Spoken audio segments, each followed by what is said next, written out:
ڈرنا بھی نہیں چاہیے کہ یہ غریب نواز کا پھیلایا ہوا دین ہے. ہاں ڈرنا بھی نہیں چاہیے، اس لیے کہ اس وقت کی بات جب وہ آئے تھے 6 یا 8 فقیر تھے ساتھ میں، فقراء کی ایک جماعت تھی، اور وہ دلی کی سرزمین سے ہوتے ہوئے جب اجمیر پہنچے تھے، تقریباً ہندوستانی سنی مسلمانوں کو واقعات معلوم ہے. کیا اجمیر والوں نے ان کا شاندار استقبال کیا تھا؟ کیا ان کے لیے پھول بچھا دیے تھے، ریڈ کارپیٹ بچھا دیا تھا؟ نہیں، وہ جس انداز سے اجمیر معلیٰ میں پہنچے تھے وہاں تو سخت مقابلہ تھا اور دشمنی کا سامنا تھا، حتیٰ کہ ان کو کسی درخت کے نیچے بیٹھنے تک نہ دیا جا رہا ہو، وہاں کے انا ساگر سے پانی نہ لینے دیا جا رہا ہو. ان حالات میں اگر کوئی اس زمین پر جمع رہ سکتا ہے تو وہ صرف عطا رسول ہی ہو سکتا ہے. قرآن کہتا ہے جو لوگوں کو نفع دیتا ہے زمین میں وہ برقرار رہتا ہے، اور جو جھاگ ہے وہ اڑ کر چلا جاتا ہے. جو جھاگ ہے، کچرا ہے، وہ اڑ کر چلا جاتا ہے. سرکار غریب نواز یہاں تشریف لائے تھے، کسی کا قتل اور کسی کا خون کرنے نہیں آئے تھے، وہ انسانوں کو، اللہ کی مخلوق کو نفع پہنچانے آئے، جس کی وجہ سے آج تک زمین پر وہ برقرار ہیں. وہ جہاں پر آئے وہیں پر رہے، اور وہیں ان کی خانقاہ بھی رہی، وہیں ان کا مزار مبارک بھی رہا، بلکہ برسوں تک یہ معاملہ رہا. آج تو عرس میں لوگ جاتے ہیں، عرسوں کا معاملہ آج اگرچہ بدل دیا گیا ہو، لوگ اس کو انٹرٹینمنٹ کے لیے یوز کرتے ہوں. میں سب کی بات نہیں کر رہا، کچھ لوگ کمائی کے لیے، کچھ لوگ دھندے کے لیے. عرس اس لیے نہیں ہوتا تھا، بلکہ اولیاء اکرام کے جو عرس ہوتے تھے اس میں غیر مسلم بھی آتے تو اسلام قبول کر کے جاتے تھے. ان کی سیرتیں بیان ہوتی، ان کے کرامات کا ذکر ہوتا، اور ان کے خانقاہ پر پھر وہ اوراد و وظائف پڑھائے جاتے جو ان کی زندگی میں ہوتے تھے. تو جتنے دور دراز سے آئے ہوتے وہ اپنے دلوں کو صاف کر کے جاتے. کافر ہو تو ایمان لائے، گنہگار ہو تو توبہ کر کے صالح مسلمان بن کر کے جاتا. برسوں تک میں یہ بات اس لیے عرض کر رہا ہوں کہ وہ قبر میں جانے کے بعد بھی لوگوں کی اصلاح آج بھی کر رہے ہیں. قبر میں چلے گئے لیکن جو قریب آتا ہے وہ توبہ کر کے جاتا ہے، اپنے گناہوں سے سچی توبہ کر کے وہاں سے نکل رہا ہے. اور ایک دو نہیں، ہزاروں کے واقعات اس طرح ہے. کرامات اپنی جگہ پر، کسی کو بچہ مل جائے، کسی کو روزی مل جائے، کسی کو کچھ مل جائے، یہ اپنی جگہ پر. لیکن میں سمجھتا ہوں غریب نواز کے دربار کی سب سے بڑی کرامت یہ ہے کہ بے ایمانوں کو ایمان مل جاتا ہے اور گنہگاروں کو سچی توبہ مل جاتی. یہ سب سے بڑی کرامت ہے. عزیزان گرامی وقار، آپ کا آنا ہندوستان اس طرح سے نہیں ہے جیسے بادشاہ لوگ یہاں پر آئے. تیمور آیا یا پھر علاء الدین خلجی کی بات ہے، احمد شاہ ابدالی کی بات ہے، جن کے ذکر سے لوگ آج پریشان بھی ہوتے ہیں. بہت سارے بادشاہ آئے. وہ زمانہ ہی ایسا تھا کہ جہاں جہاں بادشاہ لوگ اپنے فوج کو لے کر کے جاتے، علاقے کے علاقے فتح کرتے ہیں. اب وہ آج بیٹھ کر کے اس کو ظلم اور انصاف کی تاریخ میں رنگنا یا پھر اس کے لیے کمپیئر کرنا، یہ ایک الگ بیوقوفی کی بات ہے. وہ دور ایسا تھا کہ زمین جس کی ہے جو طاقت کے ساتھ استعمال حاصل کر لے، اس طرح سے معاملہ چلتا تھا. آج کے دور کی طرح نہیں ہے. جبکہ یہاں ہندوستان کے جو راجے مہاراجے تھے تو کیا وہ ماں کے پیٹ سے زمین لے کر کے آئے تھے؟ وہ بھی قبضہ ہی کیے تھے. ادھر ادھر جاتے تھے اپنی فوج کو لے کر کے، جتنا حصہ ان کے حصے میں آ جاتا اس پر قبضہ کرتے تھے. لیکن یہ سارے بادشاہ جتنے بھی آئے، ہو سکتا ہے زمینوں کو قبضہ کیا ہو، تخت پر قبضہ کیا ہو. غریب نواز اس طرح سے نہ قبضہ کرنے آئے تھے نہ زمین لینے آئے تھے. مجھے بتاؤ، اگر زمین ہی لینے آئے تھے تو سرکار غریب نواز کا محل کہاں ہے؟ سرکار غریب نواز کی پراپرٹی اور جائیداد کہاں رہ گئی؟ ان کی کھیتی باڑیاں کہاں ہیں؟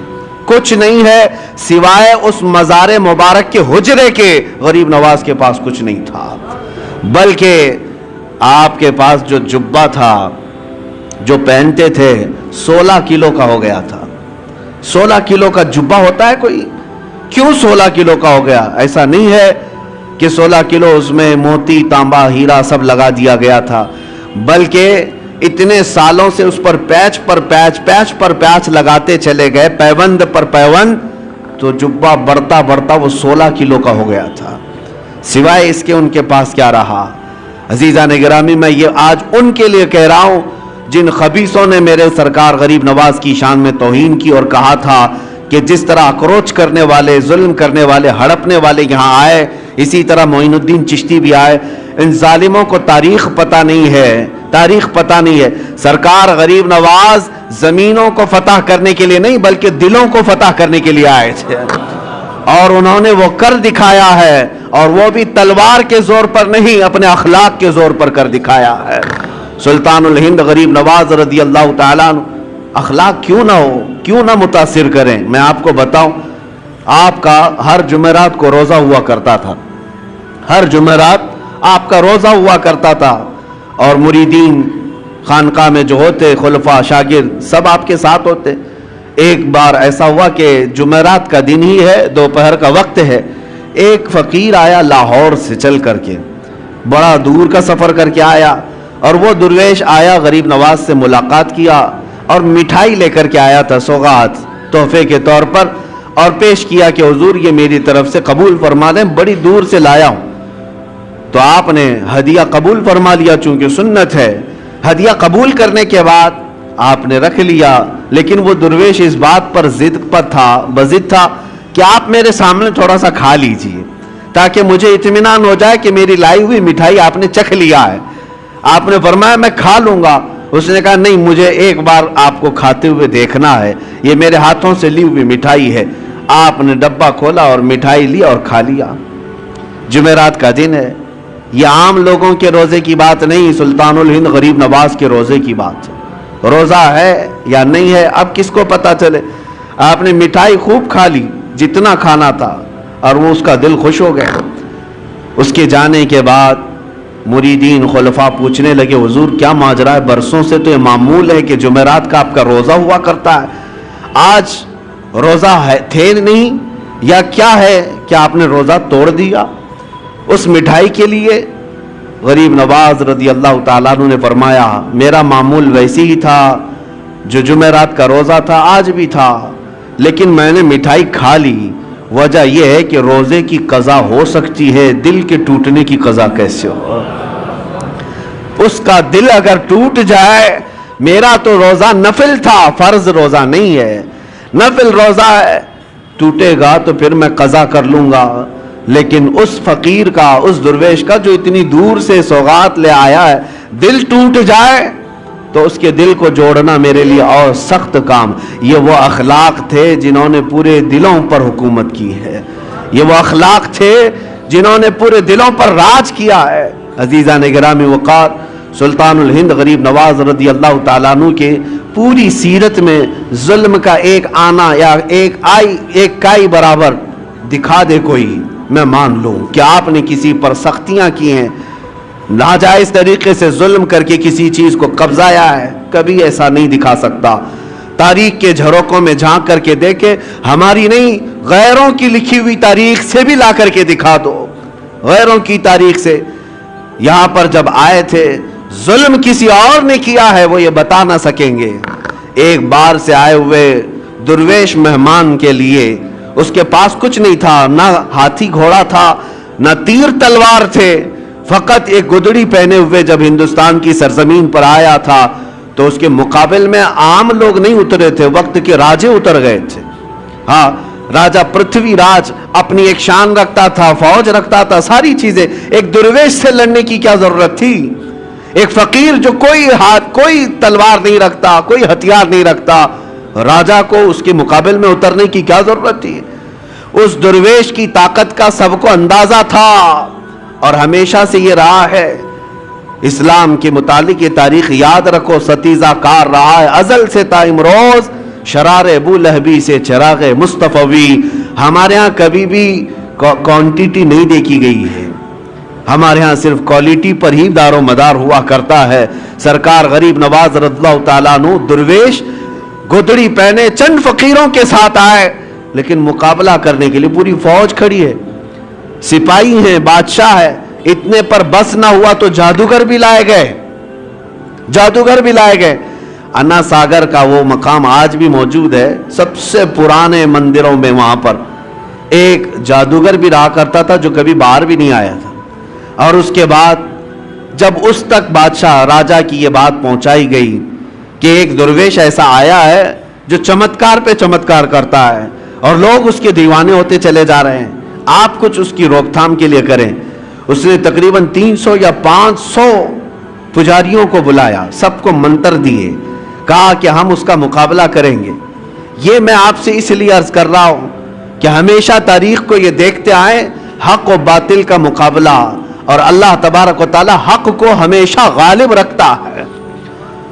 ایک درویش کے مقابل کے لیے 300 یا 500 لوگوں کو منتر دیے گئے، پڑھائے گئے، ٹریننگ کی دی گئی، اور اس کے بعد اسی پہاڑی کے دامن میں آپ کو بلایا گیا۔ آپ کے آنے سے پہلے وہ سب لوگوں نے دیکھا نہیں تھا کون آنے والا ہے، عام مقابلوں کی طرح اس مقابلے کے لیے بھی تیار تھے، جادو ٹونے کے ذریعے سے آنے والا کون ہے کسی کو پتہ نہیں تھا۔ لیکن جب سلطان الہند غریب نواز عطائے رسول ہیں، چہرے پر میرے مصطفیٰ کی وجاہت موجود ہے، نور ٹپکتا تھا پیشانی پر، جب آپ تشریف لائے، جب وہاں پہاڑیوں کے دامن میں قریب آئے تو بڑے سادھو نے کہا کہ اپنے منتر پڑھنا شروع کر دو تاکہ اس پر اب اثر شروع ہو جائے۔ عجیب حالت ہے کہ ہم نے تاریخ میں دیکھا کہ وہ 300 کے 300 دوڑتے ہوئے گئے، لا الہ الا اللہ، لا الہ الا اللہ، لا الہ الا اللہ، یہ کرتے ہوئے ان کے قریب آئے، اور اس کے بعد سرکار غریب نواز رضی اللہ تعالیٰ عنہ کے قدموں میں وہ گرے۔ آپ نے سب کو اٹھایا جو برسوں سے کسی جاپ میں تھے لیکن وہ مریدین کے حلقے میں شامل ہوئے۔ اس وقت جو بڑے بڑے لوگ جادو والے تھے انہوں نے یہ اعلان کیا کہ یہ جادوگر نہیں ہے جس سے ہم مقابلہ کر رہے ہیں، جادو کا معاملہ الگ ہوتا ہے، اس کے پاس جو زبان ہے وہ کوئی اور ہے جو دلوں کو بھی خرید لیا کرتی ہے۔ عزیزان گرامی وقار، مقابلے تو ہوتے رہے، وہ تنہا رہے، لیکن اللہ رب العزت کی ذات پر توکل اور یقین ایسا تھا۔ آپ کو میں ایک بات بتاتا ہوں، یہ وہ دور تھا جب آپ ہندوستان آ رہے تھے، شہاب الدین غوری اس نے کئی مرتبہ حملے کیے تھے پرتھوی راج کے ساتھ اور کئی راجاؤں کے ساتھ، لیکن شکست کھا کر کے جاتا تھا۔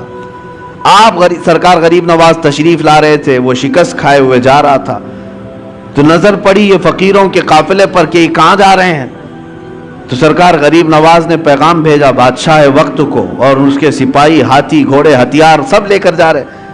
آپ نے پیغام یہ بھیجا کہ ہم ہندوستان فتح کرنے جا رہے ہیں۔ کون لوگ؟ 8 فقیر لوگ۔ سرکار غریب نواز یہ کہہ رہے ہیں کہ ہم ہندوستان فتح کرنے جا رہے ہیں، اور ادھر کی فوج شکست کھا کر جا رہی ہے پورے ہاتھی گھوڑے ہتھیار کے ساتھ۔ تو وہ ایک کہکہا لگایا کہ یہ گدڑی پہنے ہوئے درویش بات کہہ رہے ہیں ہندوستان فتح کرنے کی، کیا دیکھتے نہیں ہمارے پاس کتنی بڑی فوج ہے، کتنی بڑی طاقت ہے، کیا کیا ہتھیار سے ہم لیس ہیں۔ تو سرکار غریب نواز نے فرمایا بات یہی ہے، فرق یہی ہے کہ تم جب بھی جاتے ہو یہ ہاتھی گھوڑے اور ہتھیاروں پر بھروسہ کر جاتے ہو، معین الدین اللہ کے بھروسے جا رہا ہے، اللہ ہمارے ساتھ ہے۔ اور تاریخ نے آج دیکھ لیا جو اللہ پر توکل کر کے آیا تھا، 800 سال گزر گئے، کرسی ابھی ہلنے کا نام نہیں لیتی، آج تک وہ حکومت قائم ہے، دلوں پر قائم ہے، دلوں پر قائم ہے۔ عزیزان گرامی وقار، ہم تو ہم ہیں، غیر بھی ان کو سلطان الہند کہتے ہیں۔ سرکار غریب نواز رضی اللہ تعالیٰ عنہ کی عظمت کو آج تسلیم کرتے ہیں۔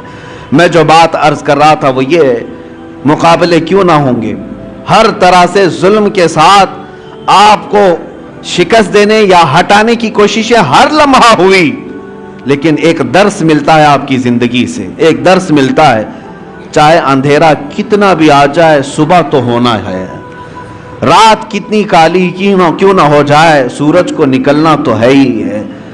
اس لیے میرے عزیزو، زندگیوں میں اگر کبھی کٹھنائیں آئیں، مصیبتیں آئیں، مشقتیں آئیں، تو ایسا نہیں کہ زمین چھوڑ کر بھاگ جائیں یا ہا ہو کر کے اپنے آپ کو بے قابو کر لیں، بے صبرا پن دکھائیں، نہیں، تھوڑی دیر انتظار کریں۔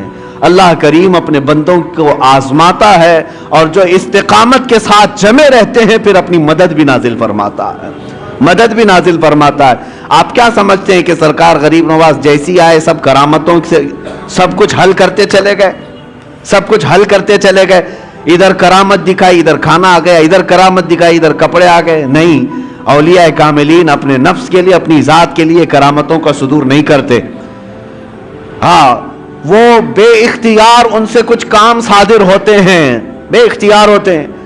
وہ ایسا نہیں ہے کہ کوئی موکل ہے اس کو کہہ دیں حاضر ہو جا، ابھی مجھے سونا لا کر کے دے دے، ابھی مجھے چاندی لا کر دے دے، مٹھائی کی خواہش ہوئی فلاں مٹھائی کی دکان سے مٹھائی لا کے دے دے۔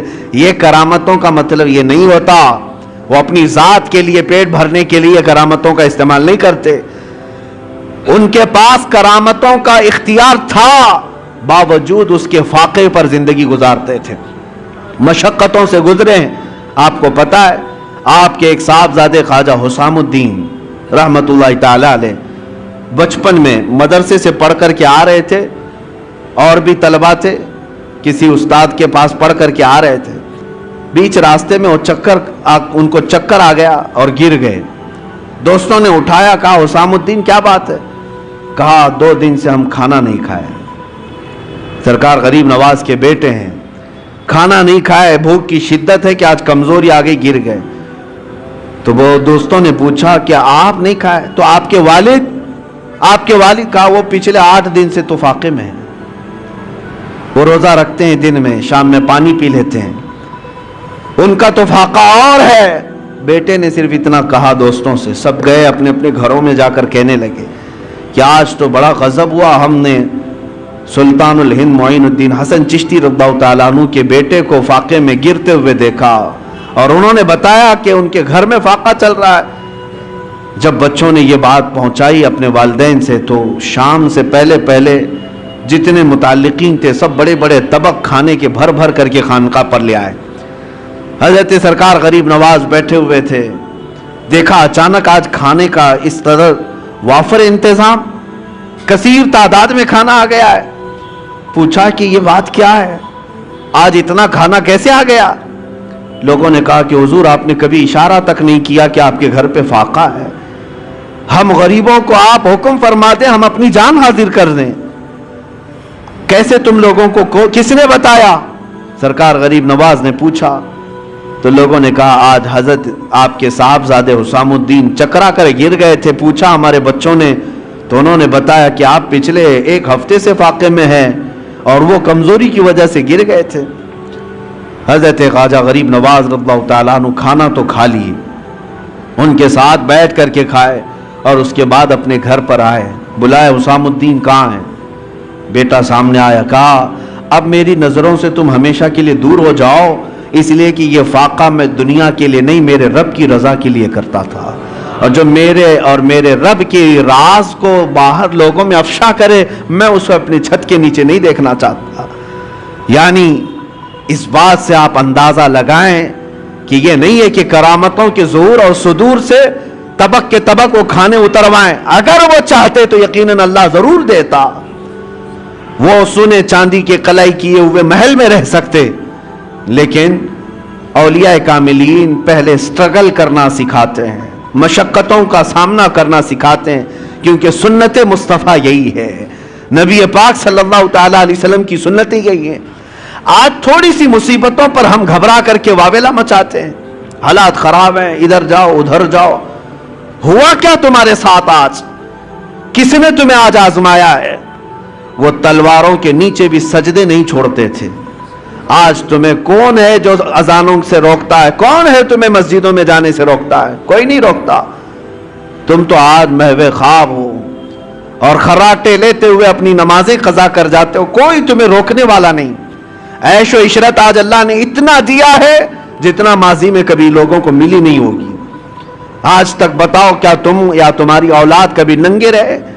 کیا کوئی رات ایسی ہو کہ مجبوری کی وجہ سے یا بے سر و سامانی کی وجہ سے تم بھوکے سو گئے ہو؟ نہیں، اپنی پسند سے ہو سکتا ہے کوئی بھوکا سو جائے، لیکن غربت کی وجہ سے بھوکا سوئے کوئی آج بہت مشکل نظر آتا ہے۔ سب کو اللہ آج کھلا رہا ہے، سب کو پلا رہا ہے، سب کو پہنایا ہے، ساری نعمتیں ہمارے پاس ہے، لیکن اسلام کو جو ہم نے اجنبی بنا رکھا ہے اپنے گھروں میں، یہ بہت حیرت کی بات ہے، یہ بہت حیرت کی بات ہے۔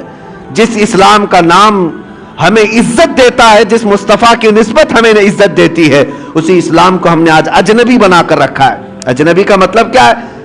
ہم اسلام زندہ باد کے نعرے سڑکوں پر لگا سکتے ہیں، اپنے گھر میں لگاؤ، اپنے گھر میں اسلام کو زندہ کر کے دکھاؤ۔ تم اپنی بیٹیوں پر اسلام کو پسند کرتے ہو؟ کیا تم اپنی بیویوں پر اپنی بہنوں پر اسلام کو پسند کرتے ہو؟ اگر اسلام کو پسند کرتے تو ان کا حجاب کیوں آج نکل گیا؟ ان کا پردہ کیوں نکل گیا؟ گویا کہ ہم اسلام کو صرف مسجدوں میں پسند کرتے ہیں، باہر شادی محل میں جا کر کے دیکھیں، ہال میں، وہاں کوئی اسلام نہیں ہے۔ اسلام کو پسند ہی نہیں کرتا مسلمان، اجنبی بنا رکھا ہے۔ اپنے برتنوں پر، اپنے دسترخوانوں پر کیا اسلام کو پسند کرتے؟ اگر تمہیں اپنے کھانے میں بھی اسلام پسند تھا تو یہ کیا ہے کھڑے کھڑے قطاروں میں جو کھاتے ہیں؟ کیا یہی اسلام ہے؟ اگر تمہیں اپنے لباس میں اسلام پسند تھا تو ذرا اپنے اوپر جھانک کر کے دیکھ لیتے۔ اپنے چہرے پر اگر اسلام پسند تھا آئینے میں جا کر دیکھ لیتے۔ ہم نے خود اجنبی بنا دیا ہے اسلام کو اپنے گھروں میں، اور ہم بات کرتے ہیں اسلام کے لٹنے کی کہ اسلام کو فلاں لوٹ رہا ہے، اسلام کے اوپر فلاں جو ہے ظلم کر رہے ہیں۔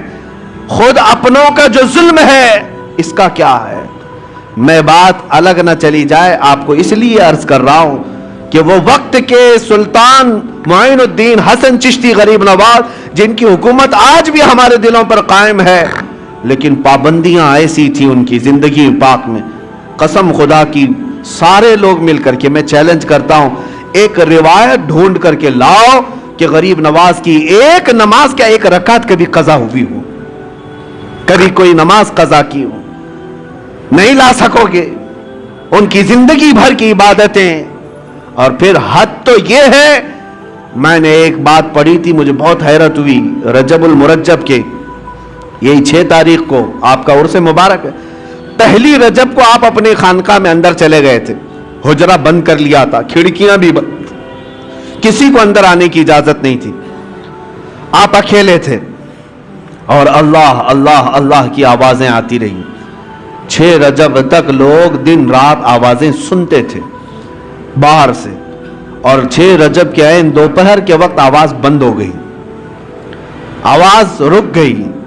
اب میں آپ سے پوچھتا ہوں کہ ایک کمرہ پورا چاروں طرف سے بند ہو، کھڑکیاں بھی بند ہیں، دروازے بھی بند ہیں، اندر کیا حال ہوگا؟ گرمی کا حال یا پسینے کا حال کیا ہو سکتا ہے؟ کوئی ہوا کا انتظام نہ ہو، آپ اندازہ کر سکتے ہیں۔ لیکن جب آواز بند ہوئی تو خلفاء و مریدین نے کافی انتظار کے بعد دروازہ توڑ دیا۔ انہیں ایسا لگا کہ شاید آپ کے ساتھ کچھ ہو نہ گیا ہو، دروازہ توڑ دیا تو دیکھا آپ چارپائی پر لیٹے ہوئے ہیں، اور آپ کی روح کب سے انصری سے پرواز کر چکی ہے، آپ کا وصال ہو چکا۔ لیکن اندر آتے ہی جیسے ہی مریدین کی نظر پڑی، پیشانی پر لکھا ہوا تھا ھذا حبیب اللہ مات فی حب اللہ، یہ اللہ کا حبیب ہے، اللہ کی محبت میں چلا گیا ہے۔ جو بات میں عرض کرنے جا رہا تھا وہ یہ، دیواروں پر دیکھا گیا آپ کی سانسیں جو نکلتی تھی، آپ کی سانسیں نکل کر کے جو بھاپ بنتی تھی، دیواروں پر وہ پسینہ جمع تھا شبنم کی طرح سے، لیکن اس پسینے کے قطروں کو دیکھا گیا غور سے تو ہر قطرے سے لا الہ الا اللہ لکھا ہوا نظر آتا تھا۔ سانسیں جو نکلتی ہیں جہاں جا کر جم جائیں اس میں بھی ذکر الہی موجود ہے۔ عزیزان گرامی وقار، جن کی عبادتوں کا اور ریاضتوں کا یہ حال ہو تو کیا رب تبارک و تعالیٰ انہیں یہ مقامات علیہ نہیں عطا فرمائے گا؟ یقیناً کرامات اپنی جگہ پر، لیکن جو انہوں نے سٹرگل کیا اپنی زندگی میں، مشقتیں اٹھائی ہیں، جو عبادات اور ریاضات کے ذریعے سے انہوں نے اپنے نفس کو مارا ہے، وہ بھی تو ہمارے لیے درس ہے آج، وہ بھی تو ہمارے لیے درس ہے۔ 1 روپیہ یا 1 سکہ کسی کا حرام کا آپ کی خانقاہ تک آپ نے کبھی آنے نہیں دیا، کبھی آنے نہیں دیا، یہاں تک کہ نظر و نیاز جو آتے اس کو خیرات کر دیتے تھے۔ جب اپنے آپ کو اس طرح بچا لیا جائے تو مقامات بلند عطا ہوتے ہیں۔ آج سلطان الہند غریب نواز کے عرس کا مقصد صرف یہ نہیں ہے کہ آپ جائیں اور ایک چادر چڑھا دیں، مہنگی پھول چڑھا دیں، اس غریب نواز کو ہماری چادروں کی کوئی ضرورت ہی نہیں، اللہ نے جنتی چادر انہیں پہلے سے پہنایا ہوا، وہ جنتی جوڑے میں ملبوس ہیں۔ ہاں یہ اور بات ہے کہ ہم عظمت شان کے لیے چادر پیش کرتے ہیں، ان کی شان و شوکت ان کی رفعت کے لیے پیش کرتے ہیں، یہ اور بات ہے، میں اس کا منکر نہیں ہوں، لیکن اگر تم یہ سمجھتے ہو کہ چادر پیش کرنے کے بعد ہی میری ذمہ داری ختم ہو گئی، یہ تمہاری خام خیالی ہے۔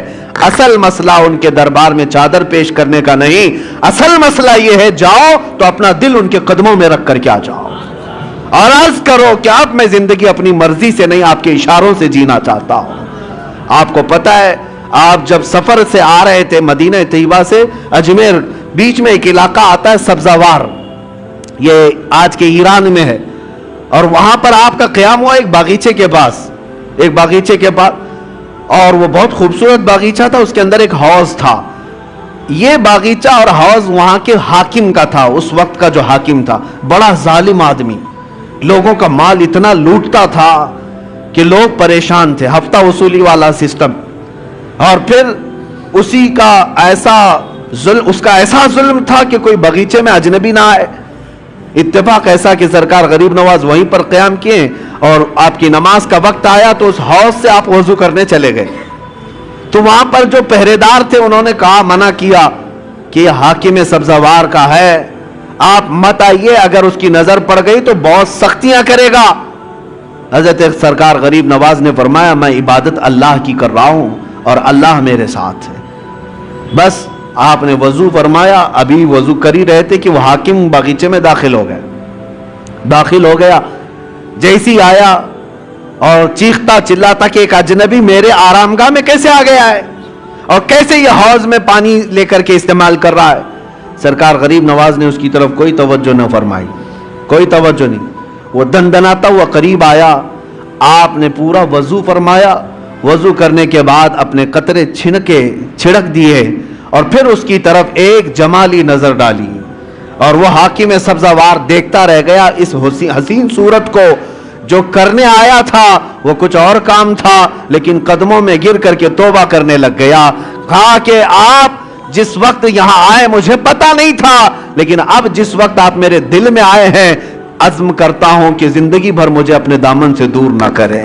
میرے عزیزو، سلطان الہند کے پاس آئے، لیکن حاکم سبزہ-وار جو تھا غریب نواز کے قدموں میں گر کر معافی مانگا، توبہ کیا، اور اتنا ہی نہیں بلکہ واپس جانے کے بعد زندگی بھر لوٹی ہوئے مال کو سب کے اصل مالکوں تک پہنچایا، سب کو لوٹایا اور اپنا گھر بار بھی بیچ دیا۔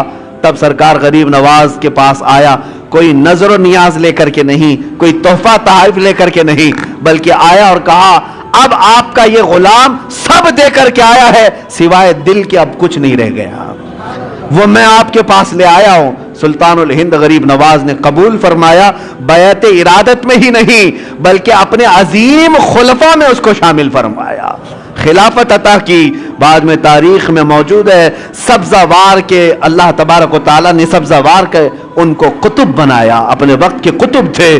کہاں ظلم و ستم کی داستان رکھنے والا، کہاں قدموں میں آ کر کے دل دینے والا اللہ کی ولایت حاصل کر جاتا ہے۔ میں یہی عرض کرنا چاہتا ہوں، تم تحفے تحائف اپنی جگہ پر جاؤ، اپنا دل قدموں میں رکھ کر کے آؤ، عرض کرو کہ سرکار مجھے اپنے ساتھ لے لیں، آپ ایک اشارہ فرمائے میرے دل کی اصلاح ہو جائے۔ پھر اگر غریب نواز قبول فرما لیں، یقیناً زندگی کی کایا ہی پلٹ جائے گی، ایک نیا انقلاب دیکھنے کو ملے گا۔ اللہ کریم اس آستانے کو سدا سلامت رکھے۔ اجمیر معلیٰ کے فیوز و برکات اللہ تعالی ہماری نسلوں کو صبح قیامت تک عطا فرمائے۔ عزیزان گرامی، اپنے بچوں کو یہ نصیحت بھی کرو، یہ وصیت بھی کرو کہ ہندوستان میں ہم غریبوں کو اسلام ملا ہے تو وہ اجمیر معلیٰ کی دھرتی کا فیض ہے، سرکار غریب نواز کے احسانات ہیں۔ اس لیے کہ انٹرنیٹ کا زمانہ ہے، ڈیجیٹل زمانہ آنے والا ہے، کل کو چل کر کے کوئی ٹائی سوٹ بوٹ والا کوئی آئے اور کہہ دے کہ ہم نے اسلام پھیلایا ہے، تو ہمارے بچے تو گوگل والے ہیں، ہمارے بچے تو گوگل کے شاگرد ہیں، ان کو یہی نہ لگنے لگ جائے کہ سارا اسلام گوگل سے پھیلا ہے۔ اس لیے بچوں کو یہ سمجھاؤ، گوگل ہو کہ پوگل ہو، یہ بہت زمانے کے بعد کی بات ہے۔ سلطان الہند غریب نواز اس وقت اسلام پھیلا رہے تھے جب تو تار کا بھی سسٹم نہیں تھا، جب ٹیلی فون کا بھی معاملہ نہیں تھا، لیکن اپنی مختصر سی زندگی میں 90 لاکھ لوگوں کے دلوں میں اسلام کو روشن فرمایا۔ وہ ان کا احسان ہے اور یہ احسان صبح قیامت تک رہے گا۔ اللہ کریم سرکار غریب نواز کے دربار سے ہم سب کی نسبتوں کو ہمیشہ سدا قائم رکھے۔ عرض یہی کرتا ہوں اس غریب نواز کے دربار میں کہ ہماری سلامی وہاں تک پہنچ جائے، جمعہ میں یہاں بیٹھے ہوئے ہر عاشق کو مولا اجمیر کی حاضری قبول فرما لے۔ خواجہ ہند وہ دربار ہے اعلیٰ تیرا، کبھی محروم نہیں مانگنے والا تیرا۔ وآخر دعوانا الحمدللہ رب العالمین۔ السلام علیکم۔